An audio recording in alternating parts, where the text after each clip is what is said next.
Hey everybody, welcome back to the Anyway Whatever podcast. I'm your host, Mike Fisher, and today's guest is illustrator, poster artist, and now toy designer, Jim Mazza. Jim's a cool guy. We've been friends for a number of years, and it was good to catch up with him, and I'm excited to be able to share with my audience the stuff that Jim does. His illustrations are amazing, and now his toy designs are amazing as well.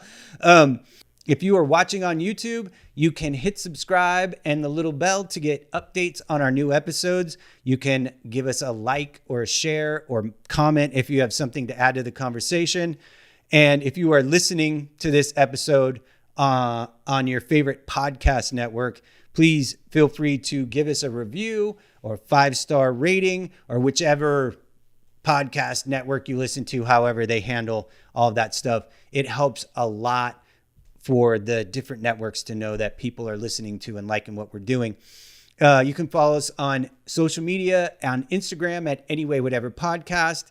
My personal Instagram is at Maximum Fluoride, on Facebook at Anyway Whatever Podcast, and on Twitter at AWP_podcast.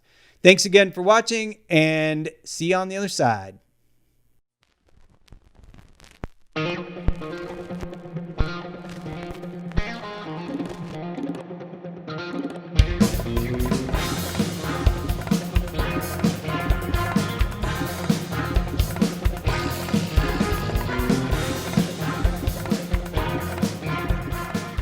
Hey everybody, welcome back to the Anyway Whatever podcast. I'm your host, Mike Fisher, and today's guest is artist Jim Mazza. Hey, what's up, Jim? Hey, I'm doing good, man. Me and Jim live like probably 20 miles away from each other. So I was going to ask how the weather is, but I know how it is because it's the same as it is for me right now.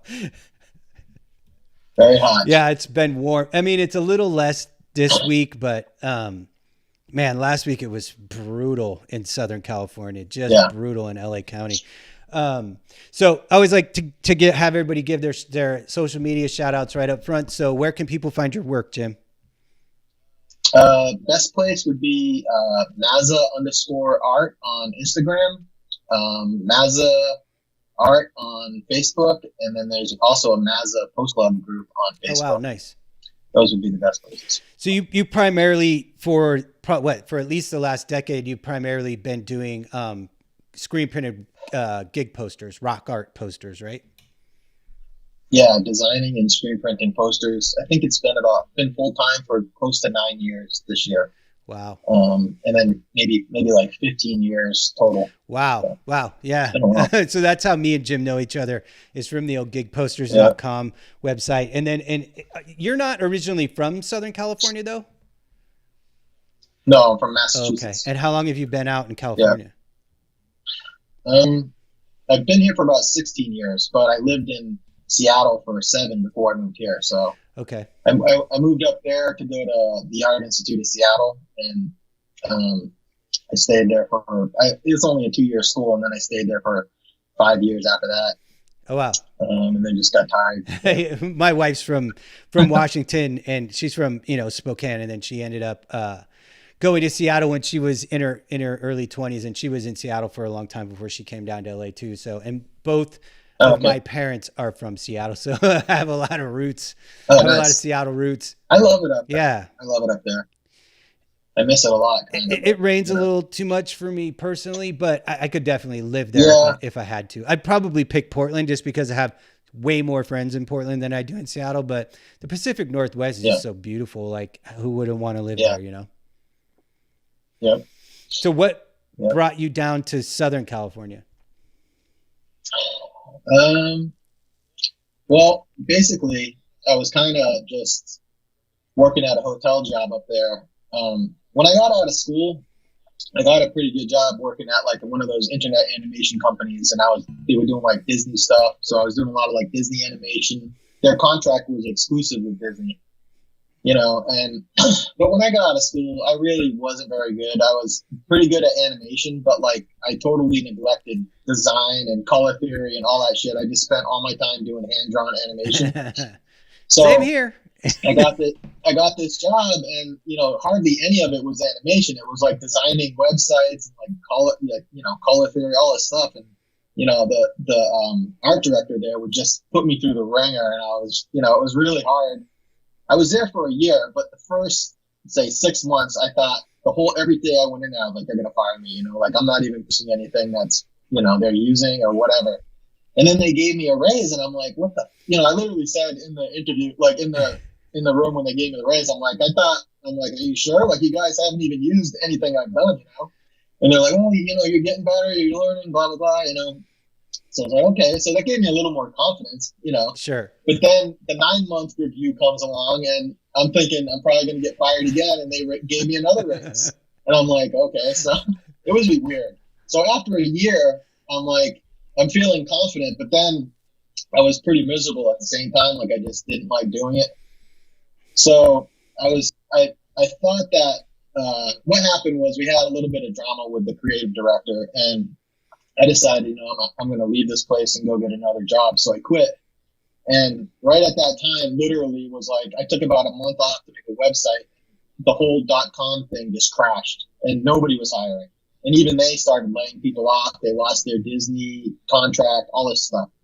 So I started working at a pizza place at the Sheraton Hotel for like $8 an hour, and I'm like struggling, can't find work. So I did that for a few, probably. Okay, I was at the pizza place. I probably worked there in the actual pizza place for maybe a year. And then they moved me into the hotel, so I was working like room service. So the money got a little better, but still not great. I was like answering the phone, and customer service is, my specialty. But anyways, it was a good thing that I started working there, because there was a concert memorabilia store that was on the way to my job. So every night when I was coming home, I would see it, and they had this Justin Hampton Queens of the Stone Age poster hanging in the window, and I'm like, man, that looks cool. And I'm like, I couldn't tell what it had to do with Queens of the Stone Age. It was like Mr. Spock, given the metal horns or whatever. So, and then one day I just went in there, and I was looking at like Jermaine Rogers and Emmett and Justin stuff, and they had some Ames brothers. And it really like caught my eye, and I was like, this is something that I would love to do, because I couldn't figure out what the hell I wanted to do, But I knew when I saw that was something that I wanted to do, like especially Jermaine's stuff kind of spoke to me more than the others, I think. Shout out Jermaine. Well, no, I tell him this all the time. Every time I see him, I'm like, you were the one that kind of inspired me, because I saw his recurring characters. Like even just in that one store, I could see he had recurring characters on posters for different bands and stuff like that. And he was kind of telling the story. So I just asked them, and they told how these guys got into it, and they directed me to gigposters.com, strangely enough. So, but it still took me a couple years after that, because I didn't know anybody in a band.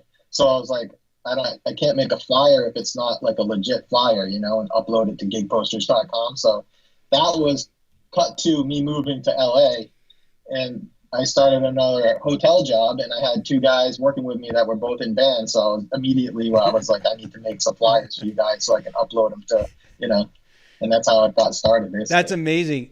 It's funny that our stories are remarkably similar in a bunch of spaces. I went to school and I learned, traditional 2D animation before computers.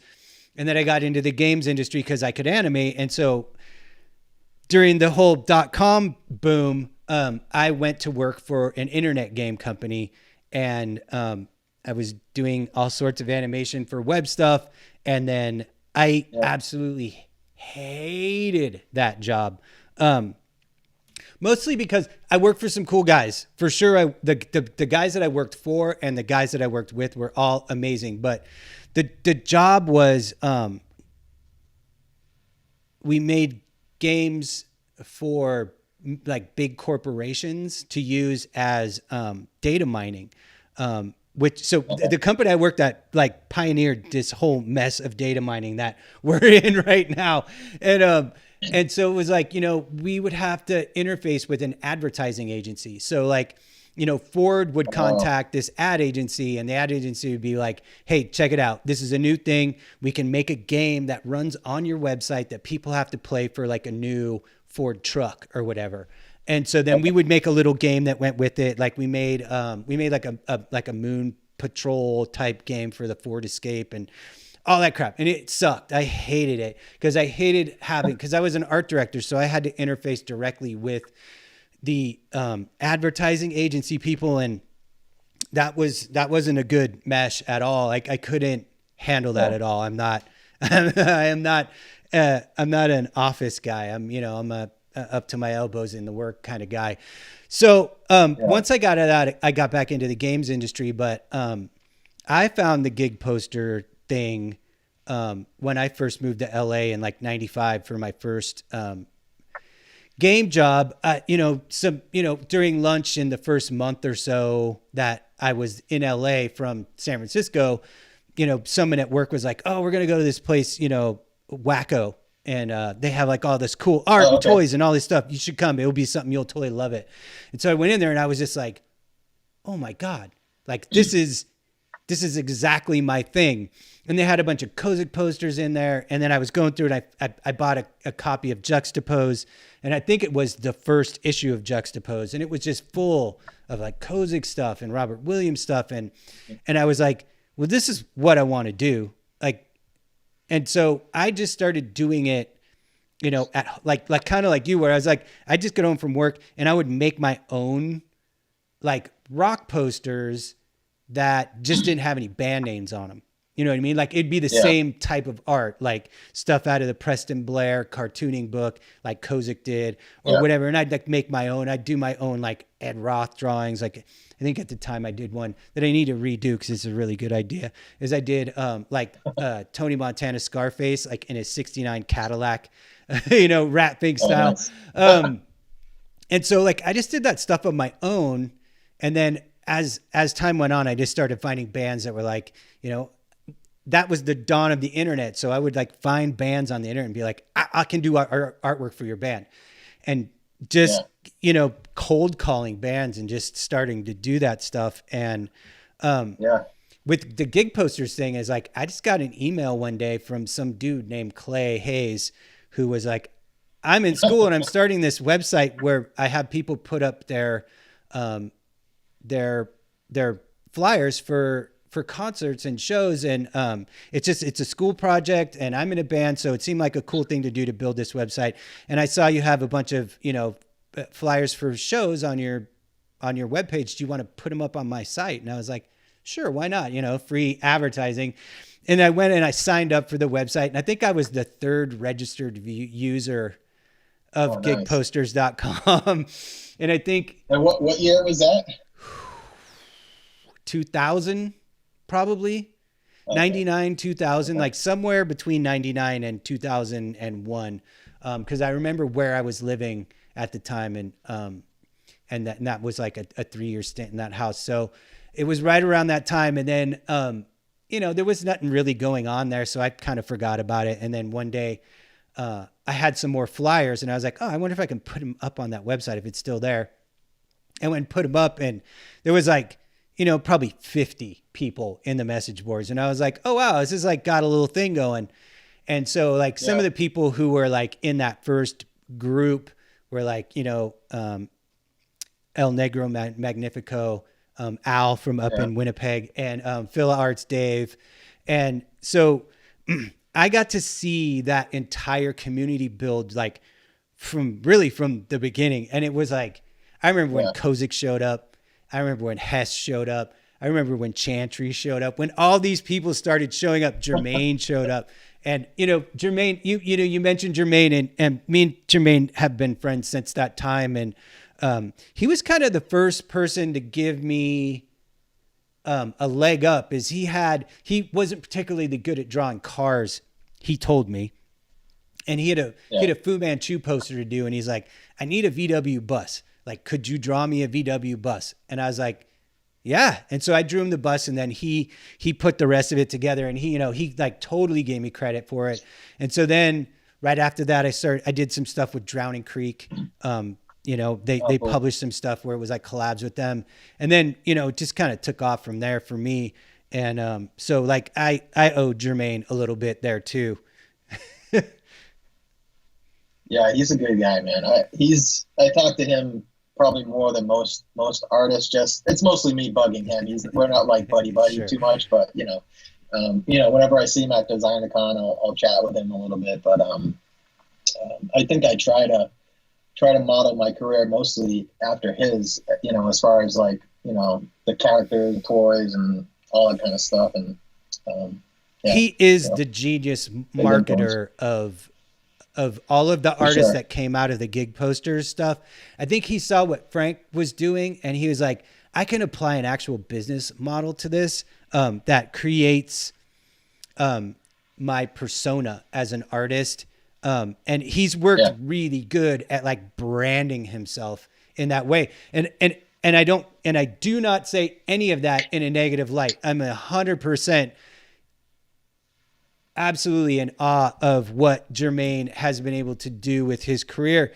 Cause he's an amazing artist and he's a smart guy. And I consider him to be a friend, he's one of those people that's like, he's kind of like one of those friend for life people. And, super good guy, super talented artist, and just like kills it with the business side of being an artist, like in ways nobody of our generation that I've seen, Yeah. It's funny, just how many careers that gigposters.com kind of launched. It's amazing if you think about it. Like everybody I see today making gig posters, I saw at some point on gigposters.com. Right. And I remember seeing like someone be like, "Oh, I think I'm gonna leave my job and go full time." Like I remember David Witt, talking about leaving his job as a waiter, like to go full time, and that was probably like 10 years before I did. And I was like, "Oh man, he's gonna do it." Like I wonder if that'll ever be me. It's so weird to think about how much influence that site had on all these people. Yeah. I had. Do you remember the poster on their plant weed? I do. Robert Plant. I've actually recorded an episode with him as a guest. And we talked a little bit about that. He's working on a book, so I had him on to talk about the book that he's writing, and just the sheer number of artists, the level of talent, the amount of people speaking to each other every single day as a community, it's got to be unprecedented in the history of all art. Like that website, it's like, there was a time in there were the Dutch masters and you had like all the guys in Holland, who like, there was like a little group of them. What is there? 10, you know what I mean? And it's like, we're talking about 1,000 different artists talking to each other all day, every day in one place. And I don't think there's ever been anything like it. And with social media and the way that stuff works now, I don't know that there ever will be. There's like no websites anymore. Like everybody's got their own website as a Facebook page or an Instagram or whatever. And there are still message groups like you have with yours, but like to just that community, it was insane. And not just all the artists and all the art, but all the opportunities that came out of that. Frank runs Kid Robot and, all the books that we've all been in and all the books that all people who became authors because they were able to write a book about this thing and then parlay that into other stuff. And it's like so many people got full-time art careers out of that website. It's insane. I wish it was still. Well, not only that, but like the level of screen printing knowledge just in that place. I mean, that's where I learned most of the stuff that that was what inspired me to become a screen printer as well. It was like talking to Andy McDougall or even Mike King, maybe I think his name was. I don't remember. But and Leah Bell helped me a lot when I was just starting out, and all these people were just so forthcoming with information. Like everybody was cool and helping each other out, and it was really just a good vibe most of the time. A little bit of drama. I didn't really get involved in that stuff, but no, of course not. You were always quiet online, and then in the time that I've been around you in real life, you seem like more of a quiet, low drama guy anyway. Yes. Yeah. You know, me, I'm just a loudmouth jackass. I had to, I think I was like that when I was younger, and then I decided it didn't suit me, so I decided to, right. pipe down a I little. have learned over the course of the last decade, that I just want as little drama in my life as humanly possible. 'Cause I want my energy to be always focused on the things that I want to get done and not distracted by this person said something mean to me, or, you know what I mean? Or like I just don't have time for it. Like Yeah. like I want to make stuff all the time. And if I have my energy going off in all these different directions, I'm not going to be able to do that. Partly because now it's my full-time thing, and it's the difference between staying full-time artist and going back to work for somebody else. And I don't ever want to do that. And so I'm just trying to stay focused and get stuff done. Yeah.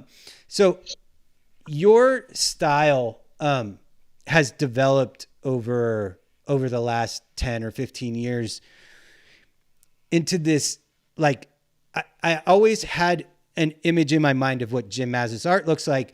And, you know, I would see you post stuff and I was like, like it's so unique and cool. And it's always been nobody really doing anything like what you do. And then getting prepared for this, I decided to sit down and like go through your Instagram and really look hard at all this stuff that you've been doing. And dude, the level of detail that has come into your work over the last like 10 years is like, it's insane, dude. And the amount of understanding of screen printing and what you can do with your actual art, your separations, and your printing techniques takes it even up a notch from that. It's really impressive, dude. It like your work has gotten so good. It's just staggering to me. Thanks. I appreciate that. I mean, it's funny because people will say, "Oh, are you a good screen printer?" And I'm like, "Well, I can screen print my stuff good, but if someone sent me like, Jason Edmonston sent me his file, it'd probably look like shit, So yeah, I pretty much design the way I know I can print. But yeah, if you look back at some of the earlier stuff I did, it was complete crap. I was using like house paint, and registration was off, and Sure. my screen was like an inch off the paper, so I was like having to take Advil, halfway through the run because my arms felt like they're gonna fall off, and like, oh dude, I got horror story after horror story. We're talking like I've had so many different iterations of my screen printing career where it was like it started off in a bedroom, and then it moved to, I had a 2-bedroom house, so I had my own little studio / print bedroom. And then, then it went to a garage. Now I have a big 950 square foot screen printing shop, basically, Wow. or studio.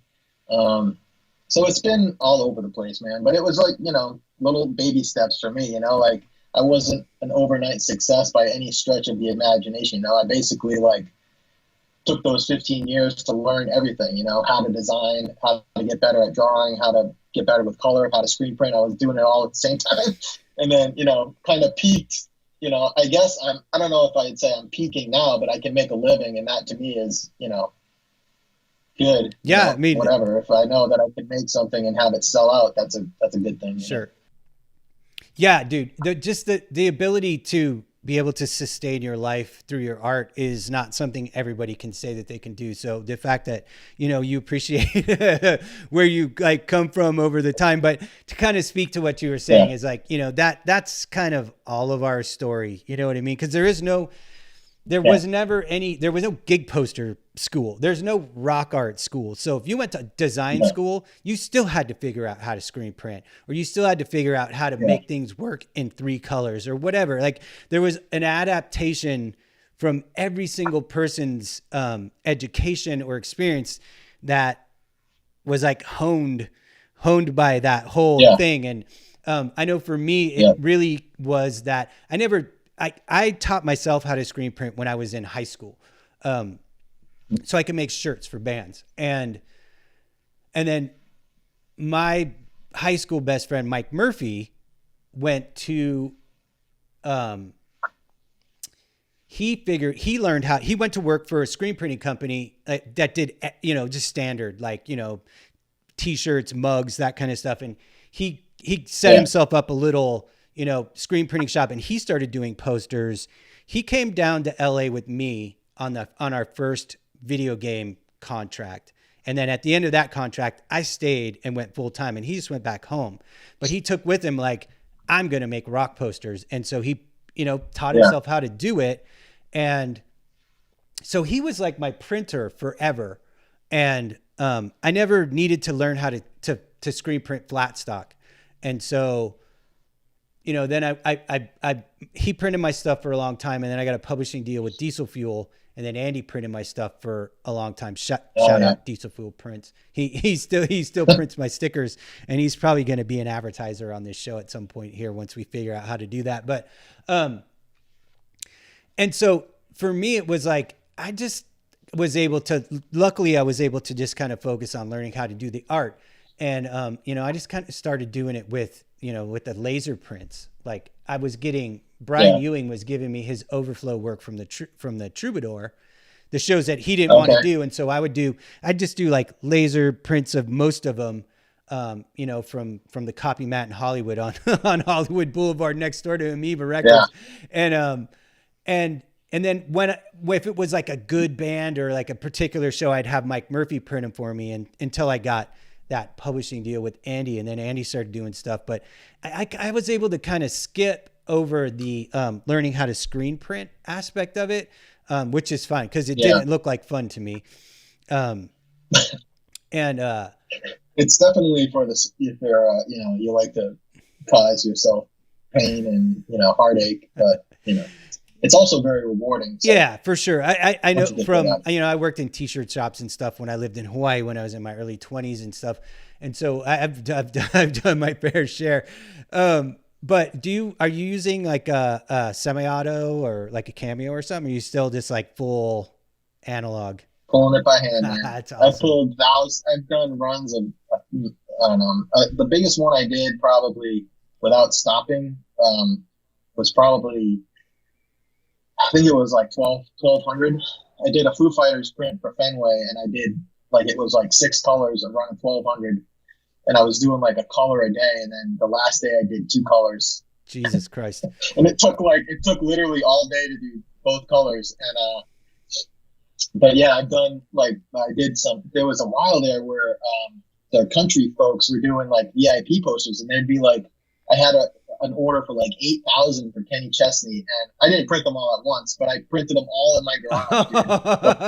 I do like 400-500 at a time and just ship them out, and then do another 500, ship them out, and that was all I would be doing for like months. Wow. And then so I have a semi-auto press, but I've never used it. I bought it refurbished, sitting in my shop, and for some reason I keep hand pulling them. I don't know. Is it I also outsource stuff now. I'm getting to the point where I'm kind of getting a little too old and I don't really feel like sitting at the press and pulling the squeegee, but I'd rather focus my efforts more on just creating art and that type of thing. But so if it's a small run, I'll do it. If it's something where I think I'm only going to make money on the printing and maybe the prints won't sell that well, I'll print it myself. But if it's like a bigger run and I know they're going to sell out, I'll ship it to someone that I trust. Like End Hymns is basically the ones that print most of my stuff these days. Who is that? End Hymns, they're in Michigan. They're fairly newish, but they're really good. It's a husband-wife team. Before them, I was using Lady Lazarus a lot too, but they just got kind of busy, and I couldn't keep up with the 4-week lead time. I'm always like right up against the wire. So yeah, totally. So is your press something that you built yourself then? No, it's a Saturn. Oh, the one I hand pull on. Yeah, a buddy of mine actually, he built it. We basically just took like a drawing table, but then we made a box and drilled all the holes into it, and then put a hole in the bottom. And then I built this a box that goes underneath it with all this soundproofing, and I stuck the vacuum in there so that you can barely hear the vacuum, because I can't stand listening to that while I'm printing all day. So basically, it's really cool. I mean, you hardly hear it, and yeah, it came out pretty good. It's not like the nicest thing you've ever seen, but it also has a micro reg setup for the so you can line the screen up and stuff like that. Sure, so that's awesome, man. I love that DIY hand built stuff like that. I with my airbrush work, I sit in the room with the compressor, so I can totally understand that not wanting to listen to the noise, because like with the airbrush compressors, the silent air ones that are literally silent, those things are so expensive, it's ridiculous. So yeah. I found a company called California Air Tools that makes like a standard industrial style compressor that has like a quarter of the decibels, and it's not bad at all. Like if I have the stereo on in the studio and it kicks on, like I could still hear the music and stuff. So it's not too bad. Yeah. And then I got one with the big enough tank that if I'm airbrushing for like 6-8 hours in a day, it'll only kick on like 4 times. It's not so bad, but man, yeah. For my clear coat, I had somebody build me a spray booth, like a downdraft spray booth that's not all that different than what you have. And for a long time I ran just like a Craftsman, like 100, 50 gallon compressor. And that thing was so loud that if I turned it on before I walked the dog, I would be 20 houses away and I could still hear it rattling in the shed. It is crazy. That's awesome that you built like a soundproof thing for your vacuum though. That's killer. Yeah. Is it just like does it have like a kick switch? Yeah, a little like it's a little thing I hit with my foot that turns it on, and then I turn it off when I take the sheet off. I also built I had my brother-in-law build me a new exposure unit that uses LED lights, and this was just literally like at the beginning of the year. But up until that point, I had used the same 2 500-watt halogen work lamps that I learned from like gigposters.com, which it's one of the crappiest ways to burn a screen, but it works, and I made it work for years on end. But the LED thing is like so much better. Oh, I bet. It's like the burns are so nice now. It's like, what the hell was I thinking doing that for so long? Well, it's like that thing, you just get comfortable doing what you do. I've started making some art videos, and I'm actually going to start like a whole YouTube art channel where I just film myself making all different types of stuff. And when I was drawing, when I was filming my first thing, I was like talking about how it's like, I've been using Photoshop like every day for 25 years, literally every single day.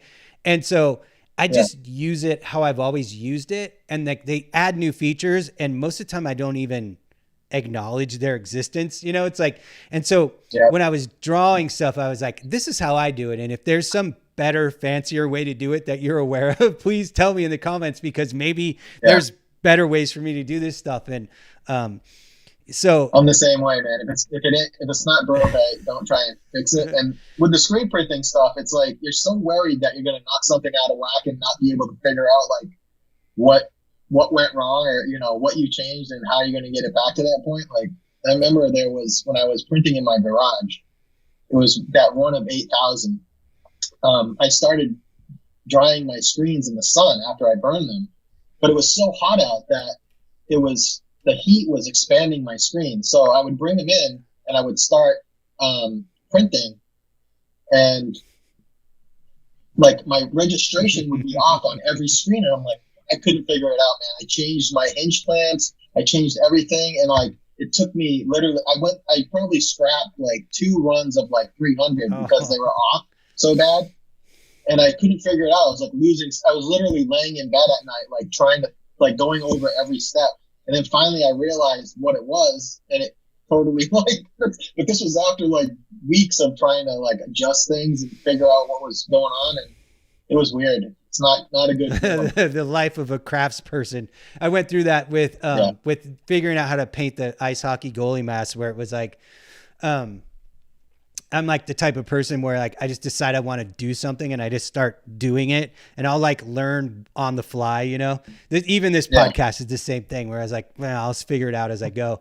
And so with the goalie mask stuff, I was like, the learning curve was like, it was super, super steep. And at one point I got to the point where I was just like, I cannot figure out how to get this paint to stick. And so I was like, I can't do this anymore. And so I kind of like moved into a different part of airbrushing where I was doing I was doing fencing masks. And so I didn't have to mask anything. It was just like kind of freehanding everything.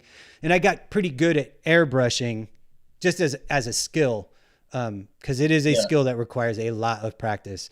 And then at some point, going down to the airbrush shop down in Orange County and talking to them, because I had to keep buying supplies, and I was like, I'm having this problem and I don't like, and they're like, well, maybe you're having problems with the water-based paints and you should try solvent-based paints, because it's like a whole different thing with adhesion and, you know. And so then I was like, oh, okay. So I tried using like automotive solvent paint, and it worked perfectly. And I was like, yes, now I've got this figured out. And then I actually took some classes down there where they started doing these airbrush like workshops where it was like, learn how to paint a motorcycle, you know, gas tank. And that's exactly the same thing as painting an ice hockey goalie mask. So I went down, I learned how to prep things. I learned how to primer things. I learned how to sand them, how to get everything ready to go, how to get everything worked out on a vinyl stencil cutter, and how to lay things out, and like how to do all of this stuff. And then I was like, now we're in business. And then the business took off like within probably 6 months of me really starting to paint the goalie masks. It was full time. Like it took over all of my other art businesses for 7 years. Yeah. And then I decided one day I didn't want to do that anymore. And so now I'm trying to figure out what I'm going to do next.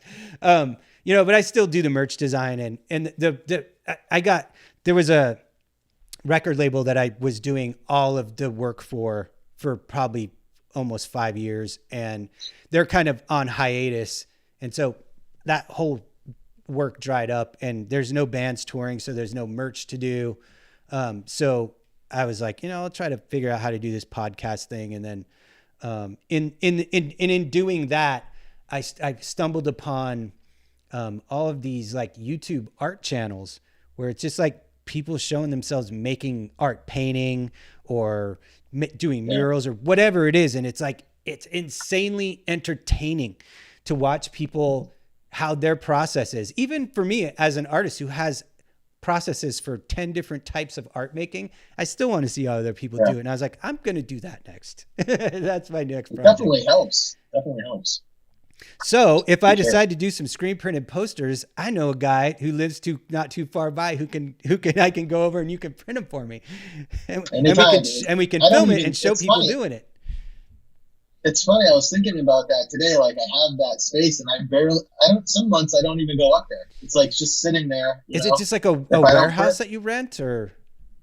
It's an industrial space, you know, but it has a little office that whoever was in there before me built an office, because you can build whatever you want in there, but you might have to take it apart if someone else takes over the lease, you know, if they don't want it. But there's also a bathroom in it, which it's the one place in the whole thing that has a bathroom. That's I think crucial. So I had water, so I could hook up the washout booth and all that stuff. It was really like lucky that I got the space that is it in the Santa Clarita area? Yeah, it's a little bit north, right? I don't know if you know the Hasley Canyon exit, right in Castaic. Uh-huh. It's like right on the Valencia, because I have a Valencia address. So it's probably super cheap pretty up much there. Yeah, I think it's like about 1,000, 1,100 a month, something like that. For about 1,000 feet, that's really good. Yeah. You weren't going to get that in LA County. That's why I can't give it up, man. I don't know how many times I've been like, I think I'm going to get rid of it this year, and then I'm like, can't do it. You know? I rented this half of a 2-car garage in East Hollywood for 5 years. And there was no bathroom. There was no air conditioning. It was in It was in a completely unsafe at all times of day neighborhood. And if I'd known you had that space, I would have tried to sublease some of your space and just driven up to Castaic every day to work. It would have been worth it. Yeah, but I would definitely do it now. I mean, I've asked a couple people early on if they wanted to do it, but the problem is it's not cool up here, man. No, you know what I mean? Like, no, the cool artists don't want to hang out in Castaic. Dude, totally. Whatever. Totally. It's like, that is, I mean, that's the boonies of LA County. That's like kind of the last northern edge. Yeah. When we decided to buy a house, one of the things was that it would save us money by me not having to rent a space. And so we got a place out here in the valley with a 2-car garage, and, we just converted it into the art studio. And it's like, it's as baller as it could possibly get. The only thing it doesn't have is a bathroom, which it doesn't really need. Yeah, I'm extremely fortunate. So you just still print pretty much out of your garage then? No, I print. Oh, you do print at the shop. Yeah, I've been working out of the garage lately just because when this whole thing started, I didn't really want to leave the house, So I kind of set up a little makeshift little studio, but I'm surrounded by just all our crap, and it's driving me a little bit nuts. So I think what I'm going to do is probably just make the shop now kind of more into just a studio space, the office would be where I draw, do all that kind of stuff. Getting more into the resin stuff. I'm going to try and do some of my own stuff. So I'll use that space for that too. And then I'll print the occasional poster or whatever. Yeah. I have a new resin piece in the works right now too, actually myself. I have a friend of mine who's a sculptor in the effects industry, and he's sculpted all of my pieces so far. And we're like kind of in the middle of working out a brand new piece, and I'm pretty excited about that. It's super fun. It's like, it's cool to see a 3-dimensional, piece of your art. And, I think that you had said when we were chatting, getting warmed up, that because of the lack of concerts, you just kind of transitioned during the pandemic straight into doing art prints, and like, you haven't really missed a beat. Yeah. I mean, that's pretty much all I could do was, I did, like I said, a couple commissions, both art prints, and then, two art print commissions. And then I had an old gig poster for the Abbott Brothers that, like I said, it was a promoter print for Golden Voice. And, we only did like 50 of those. And then I think I had 10, and I didn't want to sell them because I knew they were a band that did posters, and I didn't want to, piss anybody off by selling posters. So I just gave them away, and like, these people keep asking me for them, and I was like, I don't have them. And then someone suggested making an art print of it, so I did, and it was like, I think I sold about 180 of them, just like a timed edition. Wow! And that kind of blew me away. I was like, holy crap! I can't believe there's that many people that wanted it. So I did that, and then I did this toy that I made. All this stuff kind of happened because of the pandemic, because I don't think the guy that helped me with the toy would have even gave me a second if there was no pandemic, because he was so busy. We actually talked about it before, and he said he didn't have time. And then once the pandemic hit, I kind of hit him up again, and he's like, oh yeah, I could probably do it now because I had to cancel all this stuff. Is he just a sculptor? Is he sculpting and pouring them, or what's?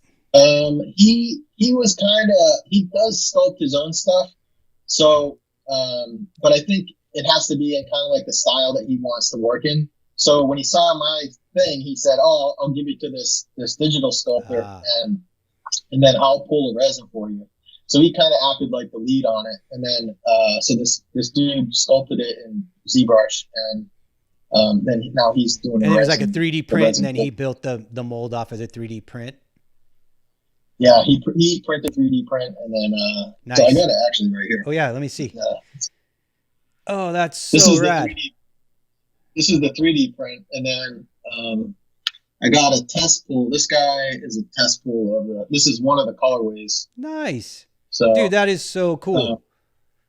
Thanks. Yeah, so I already did a pre-sale of the 20 of each figure, and they sold out in few minutes. Yeah, dude. Yeah. When I did Okay, well, my first resin sculpture of the triangle pyramid, artifact, I was like, I'd sold out of all of those like in like half a day. And I was like, I like never ever sold any edition of art that fast ever. And I was like, yeah, holy shit. And then of course, like I reached out to Kozik and I was like, hey dude, like these sold like crazy. And he's like, well, I'll publish it. So I have kind of the distinction of being the first non-Kozik piece published through Kozik's toy company, which was a little feather in the cap. And it was cool because it allowed me a bunch of opportunities to actually drive to San Francisco and be, in his studio and stuff. And we were always friends online, but, getting to hang out together in person over the last probably 5-7 years, in these projects that we've been doing, we've actually become really good friends.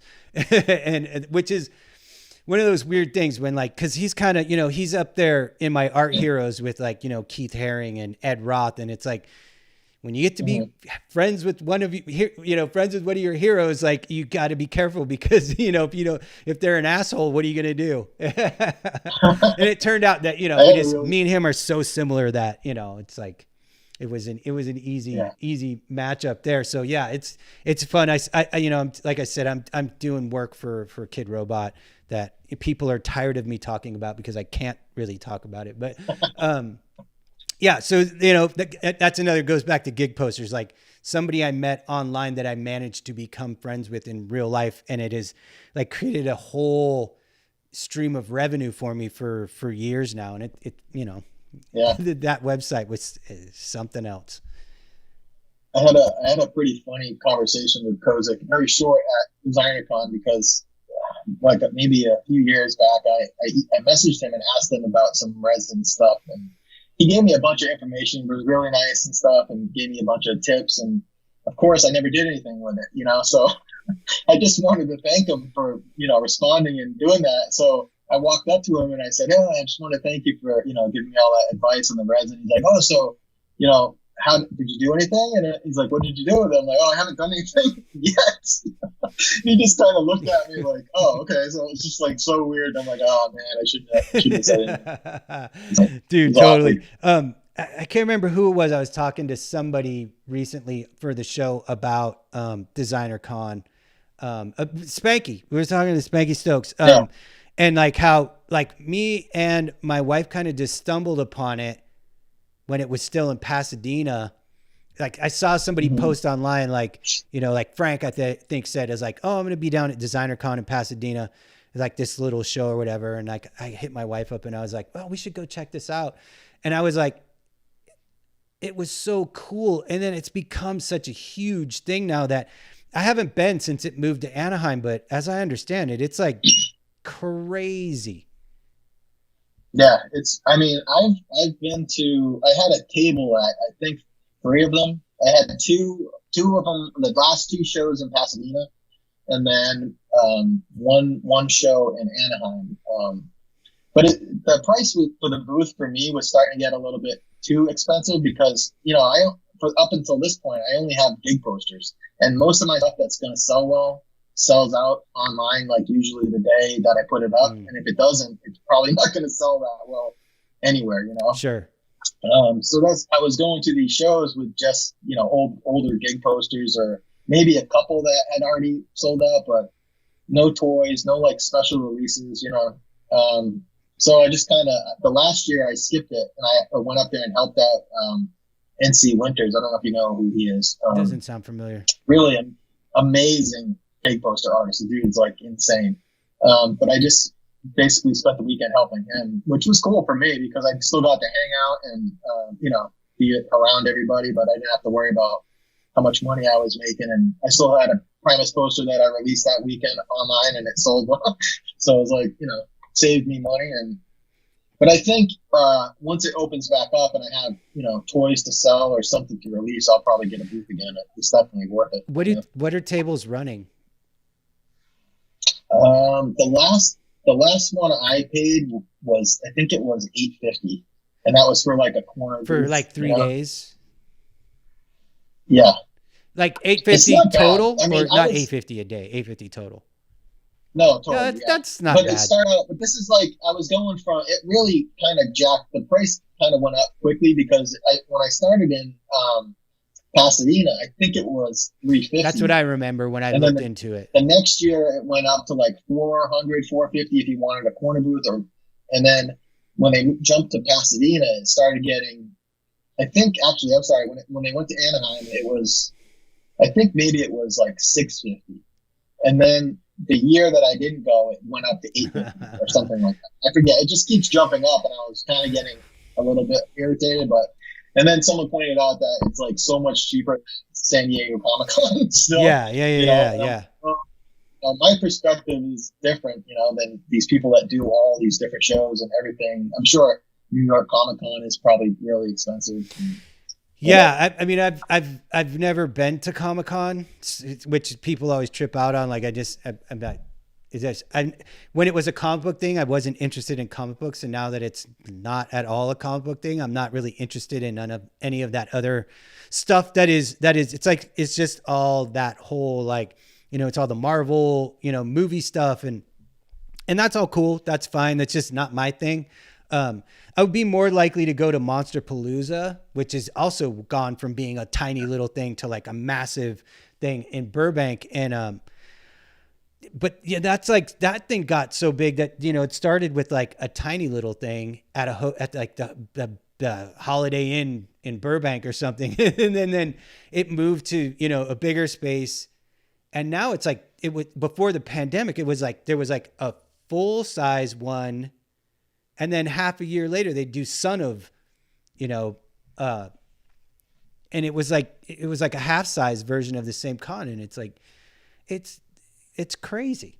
Like the cons are crazy. It's like a whole thing. I've never been to Comic-Con either, but Designer Con is great. I mean, it's just like such a good mix of people and toys, and they had a lot of poster artists the last couple of years. That was one of the things that I really liked about it when it was in Pasadena, is there wasn't a lot of poster artists. It was like Jermaine was pretty much a staple there. I think there was, Coop would be there, a few others, but not a lot. But once they moved to Anaheim, I think they kind of really asked people to come in, like the Kevin Tongs and the Daniel Danger and all those guys were there. And so it kind of made it even harder to make money because now you're competing with all these other poster artists. So that was another reason why I was kind of like, it might not be the best thing for me to stay if I have other stuff to offer that, besides just my gig poster work or whatever. From their side, like, they're a business like anybody, like any other business. And like, they're going to charge as much as they can get for a table. And if they're going to bring in, people like, Daniel Danger and those big guys like that, then, they have to have attractions. So I totally get that. But if you're selling out whole runs of posters in like a day or so, I'd say you're probably a bigger attraction than you think you are. No, I mean, well, that's kind of my point, is that, I don't hold on to a lot of stuff. I'll sell everything, and then I'll only keep what I want to keep for myself. So there's I think a lot of artists, and it's probably a smart thing to do, is they'll keep, whatever, 10 or 20, and then they'll just make the price a little bit higher for the shows or whatever, to have something for people to buy. But my deal is I just want to make the money right away. And then, because I feel like people once they see it, they're kind of pumped about it. And then 2 months down the road, there's been, 50, 60 or 100 other prints released that, they're going to lose their interest or whatever, Yeah, totally. For me, my thing with gig posters was that, I downsized my life. I got divorced and I moved into an apartment from a house. And so I didn't have any place to store anything. And I had tons and tons of posters, not even posters that were my posters, but posters I'd collected. And I just didn't have room for all of this stuff. And I was like looking to downsize, and I was like, it's time for me to get out of this game in general, partly because it got so saturated with people, doing posters. And, I always did metal stuff, and it was such a small niche anyway that, there were some years where I did well and made a lot of money doing posters, but once it became less of a profitable thing, I was like, yeah, I can get out of this. And like even now, I Yeah. still have in my storage up above me, I still have shitloads of posters. And I always made sure, even now that I kept like 10 of everything. I think Jermaine actually like kind of coined the term, you always keep some for the retirement stash. And so I probably have 10 of everything I ever did. And I don't think any of them are worth anything. If I look things up on espresso beans, they're not like, I couldn't pay if I sold all of them, I could like pay my rent 1 month, I could pay the mortgage 1 month and that would be it. So, it's like, it was, Gig Posters did a good job of giving me a career. And I just have tried to kind of make the most of that since then. And just like, try to keep going with what I'm doing. We are okay. Yep. I was just checking my camera. So you had mentioned also, cause I know we're friends on Facebook and I watch you at the skate park with your son who's learning how to skate. And, we chat about that a little bit. And you had mentioned in your guest guide thing that you used to skate or do you? Yeah, I did, when I was, I'd say junior high to high school for a while.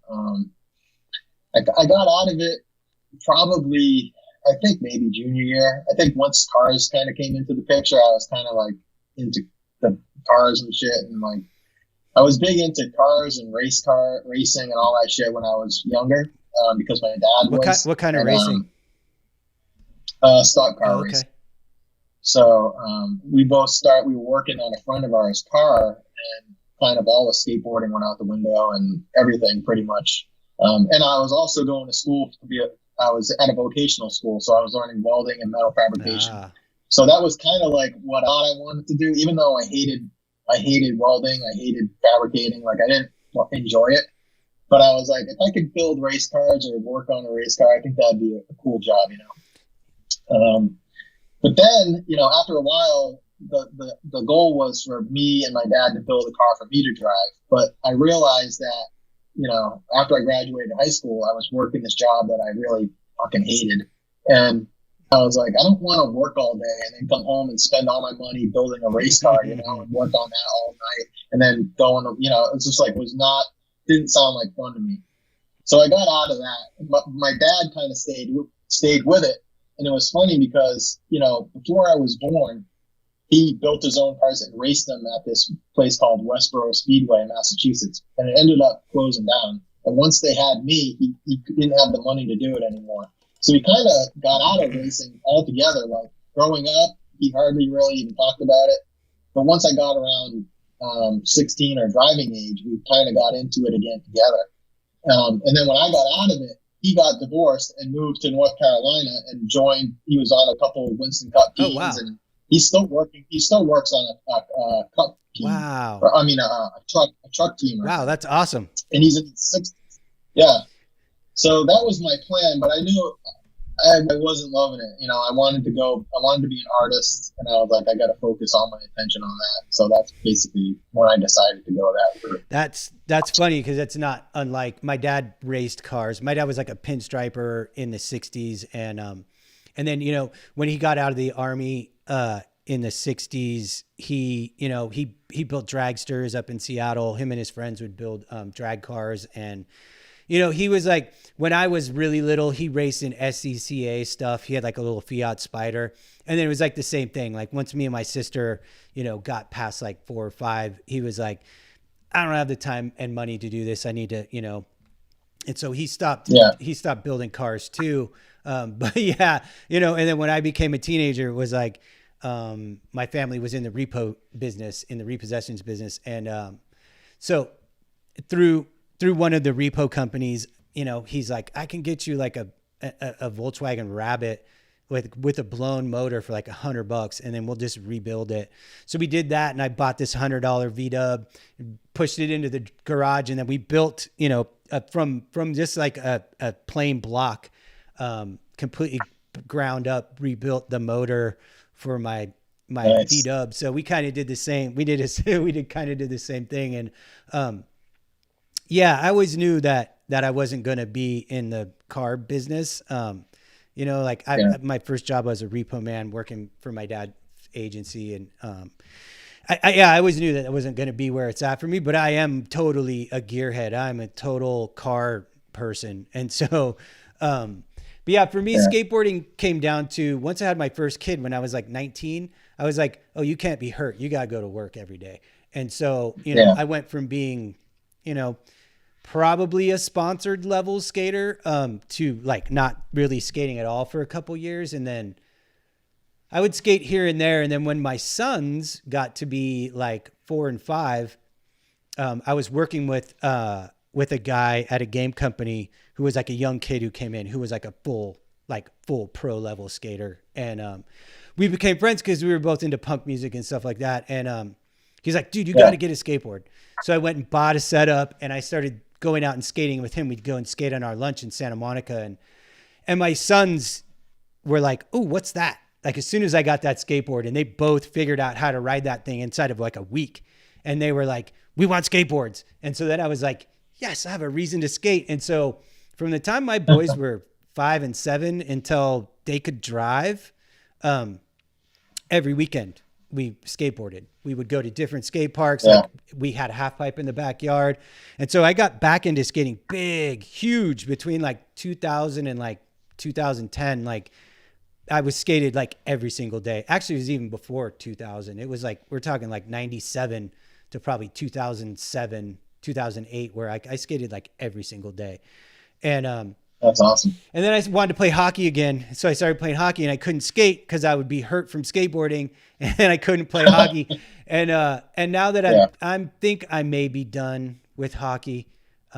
Finally at 50, I think I may have gotten to the end of my rope. This COVID thing, I hurt my knee in January. And so I haven't even played in 7 months, and, they're starting to get the rinks back open, and I don't think it's safe. Yeah, that's a good idea. And so of course I ordered a new, skate setup like last week. You know what, man? It's kind of a bum. Like, I'm bummed that I stopped skating because, you know, definitely art is one of the big reasons why I wanted to become an artist. You know, like that Rob Rostock deck, man, like, jumped off the wall at me. Like, nothing else was there.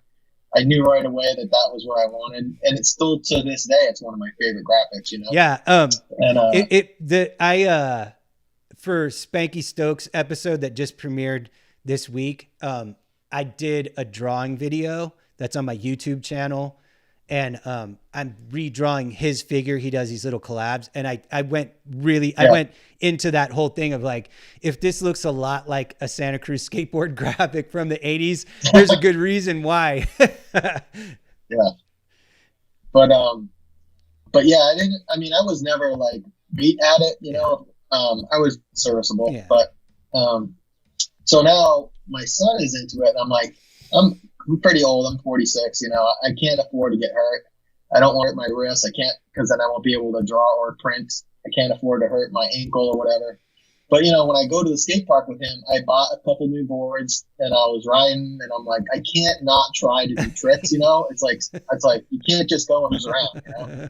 So, of course, I ate shit really hard one day. I went up and, like, did a rock to fakie, and, like, the board flew out from under me. And I thought I, like, broke my hip. That's how hard I, like, slam around, you know? So I haven't ridden since then. I'm like, I can't risk it. Like, if I break my hip or something, we're done. Like, we're going to end up living with my in-laws, basically.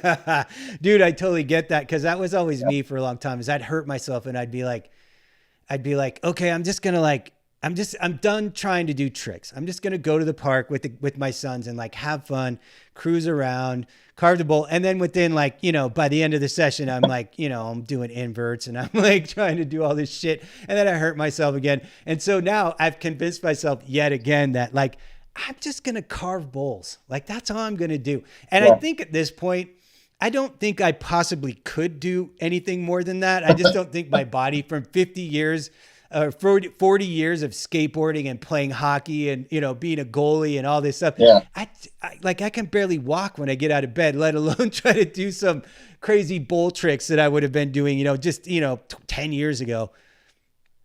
Yeah. I don't even bring it to the skate park because I'm just like, it's too much temptation for me now. My wife's like, I'll just add it to the collection. My wife's like, you have to get AFLAC insurance. So if you break your arm, we can actually pay the rent for 8 weeks while you heal. And I was like, well, if that's all it takes, maybe I'll just do that. But I will say this, when I'm at the skate park, and when I was growing up, man, there was nobody in the group that was like super good, you know, like I lived in a very small town. A lot of us skated, but we didn't have like that one that you were just like, holy shit, man, this dude's awesome. Yeah. But now you go to the skate park and there's like freaking, you know, young kids kick flipping and doing all this shit. And I'm like, that was like a big trip, right? I'm like, if you could do that, you were like, hot shit, you know? Yeah, dude, totally. Nowadays, everybody can do it in their sleep. The thing that's crazy to me, and I absolutely love it. It makes me so happy to see is in the decade since I really stopped skating is like women's skating has come so far. There are tons, like it was like a rare thing to see a really good female skater just 10 years ago. And now like there's women who like, they rip as hard as any dude. And it's like, that makes me so happy. Like, cause I have a love affair with skateboarding.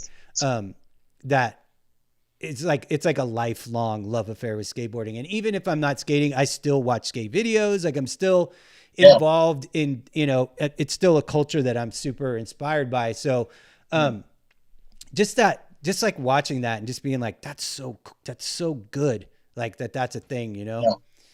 There's a few of them that I follow on Instagram that are amazing. Like this one girl that rides for Welcome Skateboards, and then Lizzie Armano from Birdhouse. Mm-hmm. Yeah, there's a few that are amazing. Yeah. And there's this, I don't know if you've seen that one girl, Sky Brown. Yeah. She's like tiny, 11. teeny little girl. Oh my God.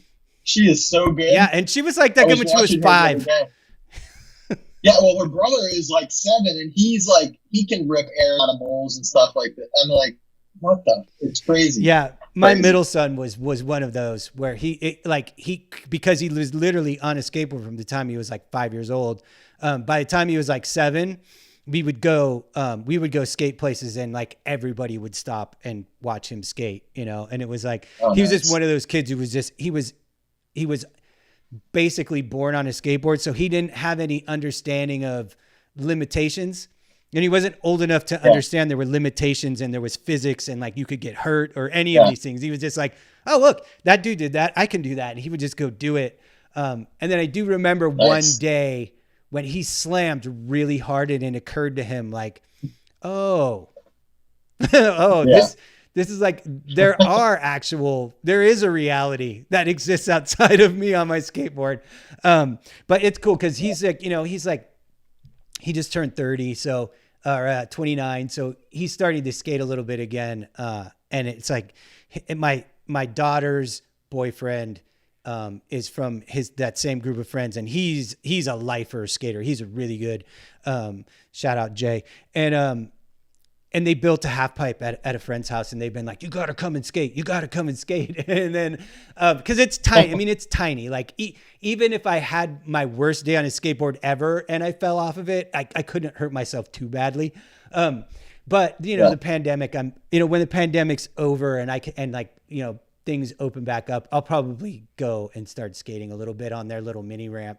And then, you know, I have a really good skate park in Reseda, like 3 miles from me. So, you know, I don't know how I'll be able to stop myself from, cause there's like really good bowls there. And I was like, yeah, I'm probably going to have to go. Yeah. Like I found the day that I ordered my skateboard, I went to the website to see if the park was open through the pandemic. Cause I was like, oh, maybe it's something to do. Maybe it's something to do during the pandemic, but LA County has all their parks closed, so I can't go skate. But the one in Santa Clarita has been open. They might have closed it back down. Such a good park. That park sucked. Yeah. That park used to suck. When my sons were growing up, we used to go to Santa Clarita because it was like 2 things there that were decent. And then it was like a ton of useless shit. And then when I started seeing pictures, like video and pictures that you were taking from Santa Clara, I was like, when did they make that park good? And now I really want to go skate there because that park looks great. It's nice, and it's really big too. Like there's a lot of room to get around. Is there a full pipe there? Yes. See, there you go. Actually, I don't think it actually is a full pipe. It goes up really high though, and then there's a bridge. Yeah. But yeah, it's nice. It's nice. Yeah. I wish I would have loved to have something like that when I was a kid. Totally. Because I was in the generation where it was like, because I'm just a little bit older than you, so I was old enough to see skate parks existing in the 70s and wanting to be a part of that. But my mom was just like, you're just way too young and little, like you're going to kill yourself. So she wouldn't let me go. But there was one, like, there was a really famous skate park, Winchester Skate Park, where Steve Caballero and like Corey O'Brien and those guys all started skating. And I remember it was right next to my doctor's office, and we would go to the doctor's office and I would beg my mom to let me stand at the fence and watch people skate. And I was like, oh, I want to do that so bad. And a few years later, my sister got me a skateboard like for my 10th birthday. And it was like, piece of junk plastic skateboard. And I rode it, and I could tell immediately that it was not what I wanted. Like I was like, you can't do any tricks on this. And I know I want to learn how to do tricks. And then a couple years later, one of my goalie partners, probably when I was 11 or 12, on my hockey team, him and his older brother were like, they had real skateboards and they got new boards. So there was an old one laying around, and they're like, yeah, just take it. It was like a really killer Dogtown setup. And so I got my first real skateboard, and that I could actually learn tricks on. And I was like hooked. And then they tore down all the skateboard parks. But then came the backyard half pipe revolution, when I was in high school, and that was awesome because there were 3 half pipes within a mile of my house. So I could go skate every single day after school. And, that's kind of where it was at, like half pipe stuff. And then I never took to the street stuff very much. I just never, once boards started flipping, once it was like kick flips and 360 flips and handrails, I was like, that's not the kind of skateboarding that I want to do. And so, vert skating died completely. Like you couldn't find a half pipe and, or a bowl or anything. So, that was kind of when I was in my dad mode and I wasn't really skating too much. But then when my son started skating, all the cities started putting in parks again, because they realized that they could keep kids from destroying the entire city's worth of curbs, ledges, and handrails if they just built up good parks. And so Southern California got parks everywhere again. And it was like every weekend we were like driving out to Chino Hills. We're, driving up to film. We're like all over, up to Ventura, wherever. Like it was like Sunday was go skate day. We'd get up at like 6 a.m, go skate, come home, have dinner. It's a good way to end the week. And I missed that. It was like a good way for me to raise my sons, where it was something I could do with them. Like I wasn't sitting at the baseball diamond watching them play. It was like we were skating together, So I feel like that was of some benefit. And then they became teenagers, and like, most teenage boys are just tough. They're just hard to deal with. And they're like, we don't need you anymore, Dad. We can drive ourselves. It's like, that's what I have to look forward to. It was nice to have a half pipe in the backyard too, because it was like, I would just get home from work and like, they'd be waiting with their pads on, helmets on, like, come look what we learned. And I'd like, get on top of the platform of the ramp, and like I had a little lawn chair up there, and I'd do like drink a beer and watch them show me all the new tricks they learned. It was super cool. Nice. And did you ever take them to the that one in Skate Lab? Yeah, we used to go to Skate Lab all the time. It's like the indoor place. Yeah, we used to go to Skate Lab all the time. Unfortunately, I found out about it like literally like a week before it was closing, but my son was like, loved that place, and now it's closed down. So but one of the things about Skate Lab was that for a long time they had a really good like 6-foot half pipe with the spine, and they had the wood bowl, and then the rest was just all street stuff, and so it was like, I was like, I can just skate the bowl the whole time, or I can skate the mini ramp the whole time. And then they took out that mini ramp, and I was like, it's like half of the stuff I want to do at that place. So, I stopped kind of going. We kind of stopped going there. Yeah. And there were so many good parks for free, good concrete parks for free. Like, that place cost you a little bit. It was worth it, especially in the beginning before we really got into traveling to skate parks. It was like, it was 20 minutes from the house. So we could cruise over there. Yeah. Yeah, but that was a good place for a long time. It was a good place for my sons to be able to learn on small things and work their way up to bigger things, for sure. Yeah. That's awesome, man. Well, I'm glad that, I'm guessing that park's closed again, Santa Clarita? As far as I know, I took my son there a few times when everything started opening back up, and like no one wears a mask there. No, like I saw maybe one or two people, like parents, but it's pretty spread out. You're not right on top of one another. Like I wasn't wearing one either, so I'm not judging other people, whatever. I just figured as long as we're spread out, it's okay. But after a while, I started getting a little worried because my son, he's not, he's talking to kids and stuff. And they're not really social distancing. So I stopped going because I'm just like, I know I'm going to regret this if we keep coming and like everybody's right up on top of one another. Yeah. Yeah. I figure until there's a vaccine, that's kind of just going to be the way it is for everybody for a while here. But hey, at least we've managed to keep ourselves busy. Like I was saying when we were talking, like almost every single one of my artist friends has gotten busier during this. It's crazy. I know, it's crazy. It's super crazy. It's kind of weird how that's worked out. I mean, I've seen a few people that are like kind of were struggling a little bit. I think it's more of a mental thing than just not having work. But yeah, that's one of the nice things also about this whole pandemic thing is like I'm totally used to working by myself all day in this shop and not seeing or talking to anybody. Like I social distance for a career, you know what I mean? So it wasn't like a huge. I know. I'm like, nothing's changed for me except for that my kids are home all day and like bugging me when I'm trying to get stuff done. But yeah, my wife's home, like, cause she's usually on set, and on a film or on a TV show. And so she's been here every single day for 3 months. And it's like the longest stretch of time we've ever, cause it's really nice where like when she's between things, like maybe we'll have 3 or 4 weeks where she's not doing anything. And then, but this is the longest stretch, like 3 or 4 months where, actually this goes even further back because the last show she finished was like in February. So we've been like together all day, every day since February. And, it's been awesome. She's been helping me get this show together. And, she kind of handles all the production side of it, like dealing with, who's on tap to be recorded and who do you want to record? And she keeps lists together and she goes through the episodes and tells me where I need to have a picture or a piece of art or, and so it's been cool to like do this project with her for sure. Is your wife still like working like full time or is she working from home too? No, my wife is like technically disabled. She has like immune deficiency and lung disease and all this stuff. So that's another reason why we can't mess around. Too much. Yeah. Wow. So no, she's technically disabled. So she's home. She's around. Yep. well then you shouldn't be getting bothered by kids.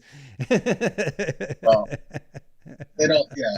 It's not too bad. I know. My son plays video games most of the time, but my daughter, she likes to come out and like make tent boards and stuff like right in the middle of my workspace, and then literally gets bored like 2 minutes later and then goes inside and I'm like, what the, Yeah, kids, what are you going to do? Yep. All right, man, I'm going to let you go, get back to that awesome family of yours. And it was really good talking to you. And I'm happy that we kind of reconnected. Me and Jim, had only really hung out in person once at a show in Hollywood. And so we stay, kind of connected online, like almost all of the gig posters people do. And so it's good to like reconnect with you face to face as we can possibly be. And when things open back up, we'll start having people back over to the new house and, hanging out. We'll put you guys on the invite list and, we can start socializing and just have social distancing. Sounds good, man. Cool, man. I appreciate you having me. Yeah, of course, man. And I'll let you know when the episode's going to be on and all that stuff. And yeah, stay safe, Jim. Okay, thank you. Have a good one.